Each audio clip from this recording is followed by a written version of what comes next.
हम्म देखो, ओएनजीसी विदेश जो है, ओएनजीसी विदेश का एक हैवी इन्वेस्टमेंट है तुम्हारा सखालिन आइलैंड में।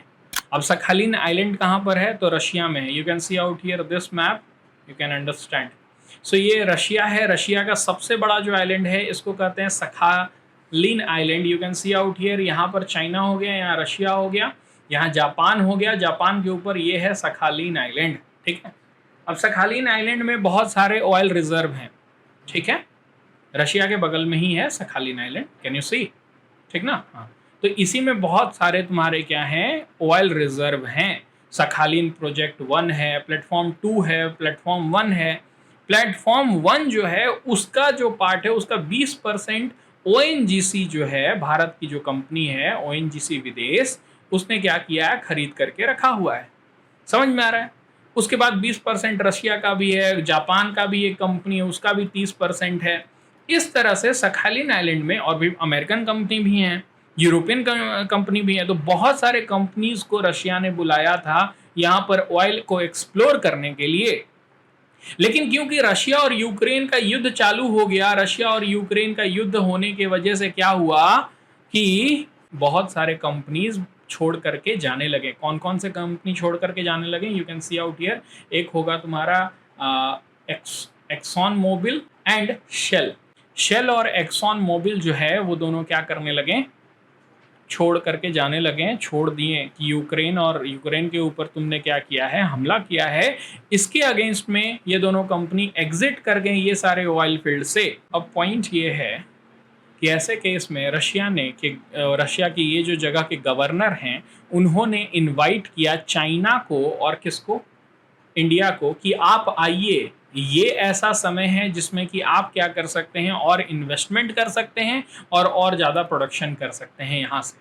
ठीक है। अब भारत के ऊपर थोड़ा देखो, चाइना तो बोलेगा अच्छा ठीक है पैसा रहेगा तो हम तो लगाए करेंगे, लेकिन इंडिया के लिए थोड़ा सा प्रॉब्लमेटिक वाला सिचुएशन है कि इंडिया क्या करने वाला है, इन्वेस्टमेंट करेगा कि नहीं करेगा। क्योंकि अभी इंडिया कहाँ जा रहा है, यूएसए से मिलने के लिए। वो कहाँ जा रहा है तुम्हारा, सॉरी, जो बाइडन से मिलने के लिए यूएसए जा रहा है। वहां पर ड्रोन डील भी हुआ है, $3 बिलियन का डील भी हुआ है। ओके। भारत के लिए दुविधा का समय है कि कहाँ भारत जाएगा। तो भारत बोलेगा अच्छा भारत के पास भी लिमिटेड ही पैसा है ना। समझ में आ रहा है? यहाँ पर फायदा हो सकता है भारत को, ऐसा नहीं है कि फायदा नहीं होगा। यहाँ पर डिस्काउंट देगा, यहाँ पर कुछ ना कुछ और ज्यादा प्रायोरिटीज दी जाएंगी भारत को, क्योंकि अभी प्रॉब्लम में है रशिया। और ऐसे सिचुएशन में भारत क्या कर सकता है, यहाँ इन्वेस्टमेंट करके अपनी एनर्जी सिक्योरिटी को सिक्योर कर सकता है। समझ में आ रहा है? तो you can see out here, छोटा मोटा जगह नहीं है। देखो, offshore Russian oil and gas field spread over 1140 square kilometre. कितना है जानते हो? 14 बिलियन बैरल का ऑयल है, बिलियन बैरल है, और 96 ट्रिलियन क्यूबिक फीट गैस है वहां पर। इतना ज्यादा बड़ा रिजर्व है जिसमें कि भारत को एक मौका मिल रहा है और भारत छोड़ेगा नहीं। भारत जिस तरह से ड्रोन खरीदने में पीछे नहीं हटाना कि देखो तुमको भी पैसा दे रहे हैं $3 बिलियन, फ्री में तो दे नहीं रहे हो, उसी तरह से भारत बोलेगा कि हम भी, अगर ओएनजीसी विदेश चाहे तो वहां पर सखालिन 1 में वो इन्वेस्टमेंट कर सकता है। और ये शेल और एक्सॉन मोबाइल की जगह पर इंडियन और चाइनीज कंपनीज क्या कर सकती हैं, वहाँ इन्वेस्टमेंट कर सकती है। ठीक है। तो ये एक बहुत ही इंपॉर्टेंट पॉइंट था भारत की एनर्जी सिक्योरिटी को लेकर के। भारत चाह रहा है अपना एनर्जी रिसोर्सेज को, एनर्जी इंपोर्ट को डाइवर्सिफाई करने के लिए, और रशिया एक बेटर प्लेस हो सकता है जहां से भारत क्या कर सकता है, एनर्जी को इंपोर्ट करा सकता है। समझ में आ रहा है? क्योंकि वेस्ट एशिया का मोनोपोली है।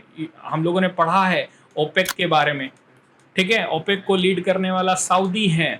समझ में आ रहा है? सऊदी क्या बोल रहा है कि ऑयल का प्रोडक्शन को हम लोग कट करेंगे। ऑयल का प्रोडक्शन को जब कट करेगा तो इन्फ्लेशन क्या होगा, बढ़ेगा। क्योंकि सप्लाई को ये क्या कर रहा है, सप्लाई को वो क्या कर रहा है, कम कर रहा है। जो सप्लाई को कम करेगा, डिमांड सेम रहेगा, तो इन्फ्लेशन होगा कि नहीं? नहीं समझ में आ रहा है? बाजार में माल कम है, ठीक ना, माल कम है और डिमांड ज्यादा है तो महंगाई बढ़ेगा ही बढ़ेगा। सिंपल सी बात है। ओके। और यहां पर वही कर रहा है, ओपेक करने की कोशिश कर रहा है। और ओपेक प्लस का लीडर कौन है? रशिया। रशिया लीड करता है। रशिया का दोस्त कौन है? इंडिया। इंडिया का कोई प्रॉब्लम नहीं होगा, क्योंकि रशिया क्या कर रहा है, डिस्काउंट प्राइस पर, कौन सा प्राइस पर, डिस्काउंट प्राइस पर भारत को दे रहा है। और अभी अगर भारत इन्वेस्टमेंट करने लगे तो भारत आगे चल करके बहुत ही अच्छा एनर्जी सिक्योरिटी में कर सकता है, क्योंकि आगे अगर रशिया यूक्रेन का युद्ध खत्म हो गया, रशिया डिस्काउंटेड में नहीं देने लगा, तो भारत के पास तो कहीं अचानक से रिजर्व आ नहीं जाएगा, ठीक ना। तो इसीलिए यहां पर अभी इन्वेस्टमेंट करने से फ्यूचर में भारत के लिए बहुत ही बेनिफिशियल होगा। ये सारे पॉइंट समझ में आ गए।